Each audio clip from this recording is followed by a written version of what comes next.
Hi everybody and welcome back. I'm doing a review of the spring compressor that K2 make. All over the years I've been using these horrible, rubbish ones basically that scratch the sides when you try and compress the spring down. Because I had a hell of a job taking these forks apart basically. For the simple reason, these springs are so hard. Whoever's upgraded the springs has probably gone for the hardest springs you can actually get, and consequently it's trying to use that tool on it, it's just been an absolute nightmare. So I did notice these a while back and I thought, you know what, sod it, let's buy one and have a look. So what people have told me is that these parts here damage the forks, but I've used this to build this back up again and there's no marks on that fork whatsoever. But what I was advised to do was to get some tape and just tape around just to stop the tool from damaging the forks. So I'm going to try that anyway because I don't know everything. Don't tell the missus though. I'll tell her I know it all. Right, so basically what you do with the tool is it goes up under the fork link, in on the top of the it's going to have to be knocked over a little bit, that, because it's not dead in line. That's it, that's perfect. Bit too far. That's central. So bear in mind I'm not even doing these in the vise or whatever. I'm just putting them, as we can see, we've got our two nuts that bolt down. What you do with a fork link before you do anything is to remove the grease nipple. Basically they break off as easy as looking at them. So what I'm going to do is just tighten that mount up, which is about there for level. Not going too mad on this because we're pulling down. So it's a 19mm head on the top, and for some reason, I don't know if it's because I've moved, it keeps trying to fall over. So that's basically it in position. And I just need to get an 11mm. Hey, first time. Take out this grease nipple like so. That was all new, but the one on this side was broke. Also as well, taking the forks apart, that is in a nutshell why I build my own scooters. That has been bodged in, and it, to be honest with you, this side here, the right hand side, was an absolute mare to get out, because that what had happened is this part of where it had dug into it and not been put in properly had actually come in beside the bolt. And could I get the link to come out? Could I hell? That's what they should look like. I've got loads of them anyway, but that's not a problem. I'll be changing these fork links. I'm just waiting for everybody to come back to work after the Christmas to invest in one. So basically all you do is now is just tighten this nut up. It couldn't be simpler, in my opinion, to change your fork links. So you just tighten that till all the pressure's gone out of the link, and then undo your bottom buffer. Take your bolt out of the side. I would say if you had a power drill on that and a socket, you could probably change these out in 5 minutes. Like I say, I've already built this one up. That's the first time I've used this tool. I've only just got it a couple of days ago. And what it's doing is, it's just bringing this, see what I mean? Taking all the pressure off the spring, pushing the spring down. Like so. We don't need miles of it out, because all we need is the spring to be clear enough to get the link out. So I'm going to do about 4 more on here to 3, 4. And what I'm going to do now is get the 10mm, the classic 10mm, and take the buffers out. So I'm going to undo the top buffers. Sorry to budge you, lift you up again. On LISX TV they're bolt-in buffers, on GP they're push-in, and unfortunately I haven't got a set of GP ones spare to show you, not that I can find within 5 minutes anyway, but these ones have got the 10mm head bolts, so you just basically undo them. Like I say, I've not even used the vise like I normally do. My old way of doing it was to put some wire, a wire loop, and basically clamp the forks in the vise and just pull down with your body weight on here. But I tried that with these ones. These springs, I don't know why they are so hard, why he chose them. Like I say, I don't know. The guy I bought it off didn't build the forks, so I can't ask the question. But I'm glad that I was going to upgrade the forks anyway, even though, you know, we've got stainless steel bolts and bits and bobs here. It just goes to prove you're your own safety device. You're the guy that, it's your life, and if you do it properly. So I'm just going to try and get the buffer out without killing myself here. Might need a little hook.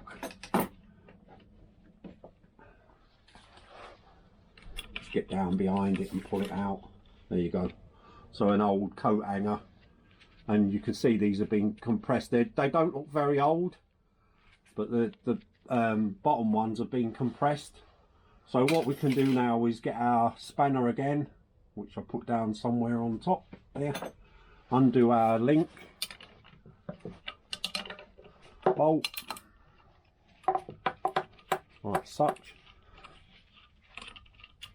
Don't lose none of the bits, and obviously don't drop the forks. I'm going to have to undo that with the spanner. Yeah. Once it starts rotating, it should just push through and through. And because there's no pressure on the actual link itself, it's a dead easy to pull out, and you're not trying to push down with the old way that Lambrettas do it. So what I'm going to do now is I just need enough on the spring for this link to clear. So I'm going to have to keep going on here.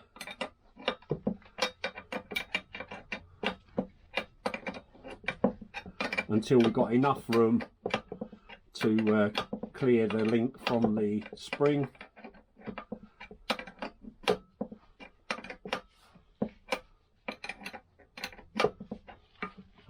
Yeah, that's enough. And these are the washers that I was on about on the sides, and it was this side as we're looking at it, which would be near side or curb side, and it was the inside one that was mullered to hell, and it had the metal stuck inside there. It was an absolute nightmare to get, not this one, the other side off. So that's free basically. We've done our job. Undo our bolt and our spring will pop back. Because everything's under tension, it's dead easy to just undo. And I don't know if you can see the springs popping the ball up. On the LI they're all solid ball. On the GP it's like a cup and a ball bearing, and they're easier to build, but I wouldn't say they're better, but they must have changed it for some reason. I don't have a problem with GP or LI forks, but like I say, if you're building standard ones, the rope or the wire cable, bit of 2.5 basically in a loop long enough for you to stand in it and pull the link down, and then just use a screwdriver under the link to push the spring down. That's the way I normally do them. I don't normally use the old Lambretta tool, but I will be using this one by the looks of it from now on. And you're basically undoing this so it's taken all the pressure off the spring, which it don't look far off from now. It's still springing up, and it's still springing up.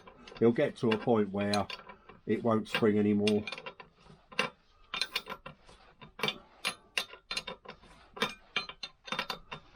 I think it's just because it's stuck on it. So we'll get the socket on with a 13mm, undo the bracket. That one. And bear in mind I didn't over tighten these. I think it's quite a nice bit of kit, if I'm being totally honest. So I'll take that away, take that nut away.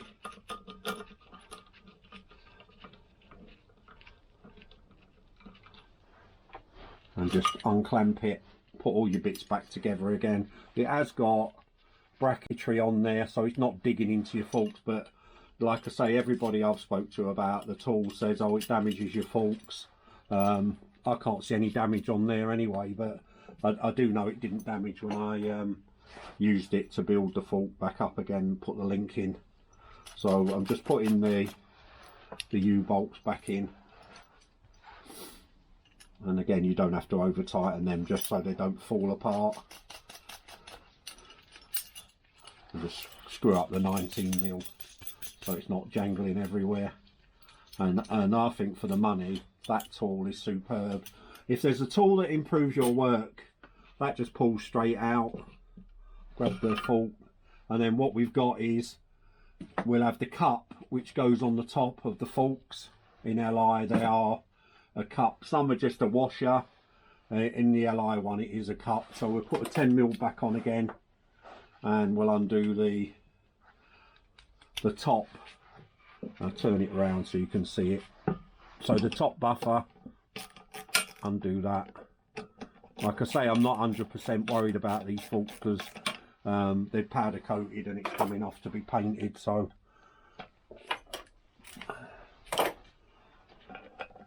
again, there's a place for powder coating. I'm not slagging powder coating off.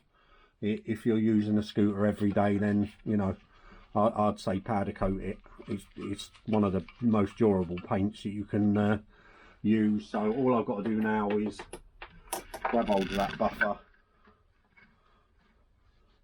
which will have no damage to it because I've already seen it anyway, but and of course it's fighting me. But that's the top buffer. No damage whatsoever. It doesn't take the weight of the scooter like the bottom one does anyway. I would say they're perfectly reusable because A, they were level, and B, they don't look very old. They're not perished at all. Right, so inside this fork leg will be the top hat, if you want to call it that. And what I do is get your coat hanger, get down into it, you go through the middle and just yank it up. See, I fished it out.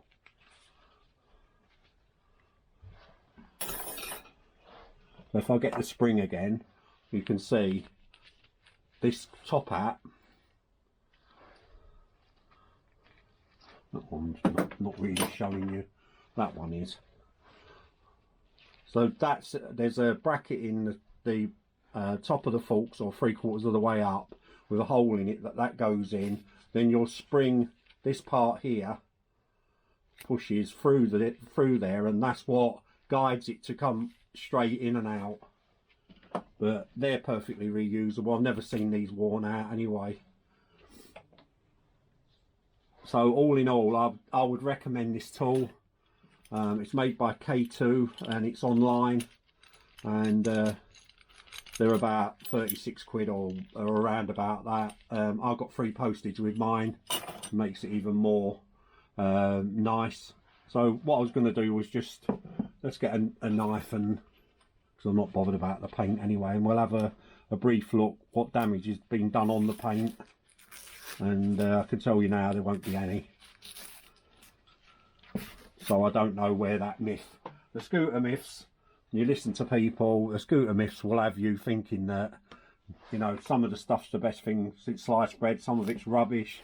I can highly recommend this. I think it's one of the best tools, along with my rear hub puller that MB make. I think that is one essential tool if you're building an engine, because if you can't, without that, I don't think you can shim up a gearbox properly. So, you know, as I find, I'm all open to using better tools. If they're better than the original Innocenti stuff, even better. But, you know, apart from my fingers on there are dirty because of the grease on the links, there's no damage to this fork whatsoever. In fact, I'm having a right good time trying to get this tape off. There we go.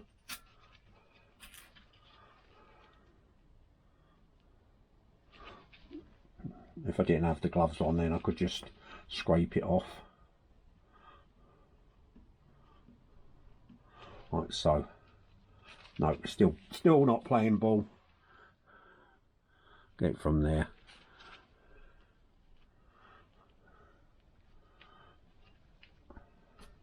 Electrical tape would be more forgiving than masking tape, but what I'm going to do is I'm just going to get a bit of Spirit cellulose thinner and just clear that off and just show you how clear. There's no, it looks like I've got marks on there, but I haven't. So the old Lambretta fork tool going in the bin. I won't be using that anymore. Waste of time. I've still got a bit of tape on there which is coming off slowly, but I don't know if you can see that. I can't see any damage on there. There's no lines. I mean, better cleaner rag would have done a lot better than that, but there's no damage to that at all. And if we spin it around, again, it's just tape there and no marks on that at all. It's just tape that's coming off. Oh, what more do you need to know? I would say that's a wrap. 10 out of 10 to K2. I bought stuff from him before, like clamps for your exhaust and what have you, and I've never had a problem with any of his stuff. It just fits. So, like I say, 10 out of 10. I'm starting to strip these forks down anyway, as you can probably see from there. I'm going to get all the powder coat off, ready to paint them, and hopefully the links with the damper mounts should come by then. Some people have advised me, why don't you just have the damper links welded onto your original, because they are Innocenti links. I'm not that good a welder to do that, to be honest with you. I could try, I suppose, because I've got them, and I've got the old links. I can cut that bit off. I can cut that bit off and have that welded on there, or take it to a welding shop and have it welded.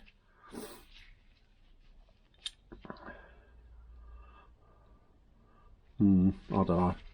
Like I say, they are Innocenti links, so somebody might use them. That's what I'm thinking. It's any money back from them is less money you spent on the bits that you've bought, basically. So I'm just going to put the bolts back into these links, buffers, and that tool can be put on the shelf with the rest of the good tools. And I hope somebody's learnt something, or, you know, have got some thoughts on what I've just done there. Me personally, I think that's one of the, like I keep saying, it's one of the best tools I've bought. And you know, I was aware of them for a while, and being a miser like we all are at times, I just couldn't bring myself to spending, you know, they were probably about 25 quid when they were launched at the beginning, and he's probably refined them over the years. Like I say, I don't know if that's the same tool as what K2 originally designed and built. I haven't got a clue if he's, like I say, if he's upgraded all that stuff, then good on him. All I can say is I can recommend 200%. He's not paying me anything to say all this. I speak as I find, and being a scooterist like the rest of you, I'm quite willing to pass on the good words. That's how we all get to know what we're doing, isn't it? So, right, all the bits are going back in. Just give you a brief update with the exhaust on the engine, because the engine's basically just, I'm getting to the stage now where the cowlings are all on and fitted. I had an horrendous problem with the tail point of the of this. I found the original bracket, and I don't know how the guy, like I say, the previous owner, it can't have been put on properly is all I can say, because nothing lined up. Where that's rock solid now, it's all in. I've had to basically, the tailpipe was coming at an angle away from the engine, so I've had to get a pipe put into the tailpipe and actually bend it a couple of degrees towards the frame in order for the bolt to go in. Let's see if I can spin it around for you to see. Now I've got the spark plug in, but this is not hitting anymore. This is in line, and as we're looking at the exhaust, the tailpipe was coming towards us, and now it's in line, and it's not easy to bend. You can see where I've had it in the vise, basically the pipe bender, to pull it out, and I put a big pipe in there all the way down and just coaxed it a couple of mil at a time till I got it lined up, so it was on and off, and it was one of the days between Christmas and the New Year where I just came out. I came out with the intention basically to find that bracket, because I didn't realise I'd put it literally 2 foot away from me. I've learned a lesson. I keep telling everybody else to basically to get an ice cream box and put all your bits in.